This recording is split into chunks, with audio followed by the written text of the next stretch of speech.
আসসালামু আলাইকুম প্রিয় দর্শকবিন্দু, আমরা রমাদানে ঈদ উপলক্ষে যে সামগ্রী বিতরণ করার কথা হয়েছিল আমাদের কাজ চলছে এবং এখানে দুজন পথচারী ওনারা এই মসজিদের সামনে দাঁড়িয়ে আছে, তো ওনাদের সঙ্গে আমরা আলাপ করে ধরিয়ে দেবো। আপনারা দেখুন, চোখ রাখুন। তো কাকি, আপনাদের বাড়ি কোথায়? চাটরা বরতলায়। চাতরা বটতলা। তো আপনার নাম কি? আমার নাম ফুলমতি সরেন।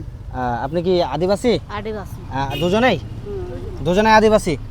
তো এখানে কেন দাঁড়িয়ে আছেন চাচি? এখানে আমরা দাঁড়িয়ে আছি, নামাজের পরে বের হবে তখন আমাদের ফেতরা চাল ক্ষেত্রা চাল দেবে সেজন্য। চাল দিবে, পয়সা দিবে। ও মাশাআল্লাহ মাশাআল্লাহ। তো আমাদের তরফ থেকে ঈদ উপলক্ষে আপনাদের মতো অসহায় গরিবকে কিছু দান করার জন্য আমরা সেই সামগ্রী নিয়ে এসেছি।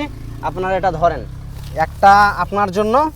এখানে বিভিন্ন রকম জিনিস আছে, এখানে সরিষার তেল, চাল, নারকেল, সামাই থেকে নিয়ে পায়েস, মানে আপনারা রান্না করে যেটা আমাদের সমাজে, যেটা একটা মুসলিম সমাজে ঈদ হয়, ঈদ তো আপনারা বুঝেন, ঈদের সামনে রান্না করে অনেক কিছু করে না।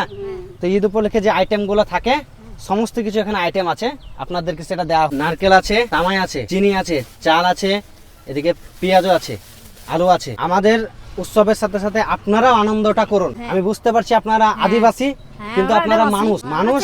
হ্যাঁ, খাটতে পারে না, আমরা অচল মানুষ। কোনো সমস্যা নাই আপনাদের।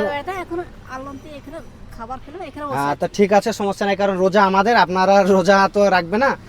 তা ঠিক আছে, আপনারা থাকেন। মুসলিমের জন্য ঈদের সামগ্রী আমরা বিতরণ করছি এমনটা নয়, কারণ এবছর যেহেতু আমাদের পুরো গ্রাম সিলেক্ট করা হয়নি, আমরা যেখানে পথচারী যেরকম মানুষ দেখবো, হয়তো সেই মানুষ আমাদের চোখের সামনে পড়লে তাদেরকে আমরা সেই সাহায্যটা করব, কারণ আনন্দ আমরা ভাগ করে নিতে চাই। ঈদ সবার জন্য, আনন্দ সবার জন্য। তা দর্শকবিন্দু, ভিডিওটা যদি ভালো লেগে থাকে আপনারা অবশ্যই ভিডিওটি লাইক, কমেন্ট করে শেয়ার করে পাশে থাকবেন এবং প্রচুর পরিমাণে শেয়ার করুন, যাতে করে আমাদের আসন্না সেন্টারকে আরও বড় করা যায়, আরও ভালো ভালো কাজ করা যায়। আমরা পরবর্তীতে আরও ভালো ভালো কাজ তখনই করতে পারবো যখন আপনারা সাপোর্ট করবেন। আপনাদের সাপোর্ট অনেক প্রয়োজন, তাই প্লিজ শেয়ার আসন্না সেন্টারের ভিডিও।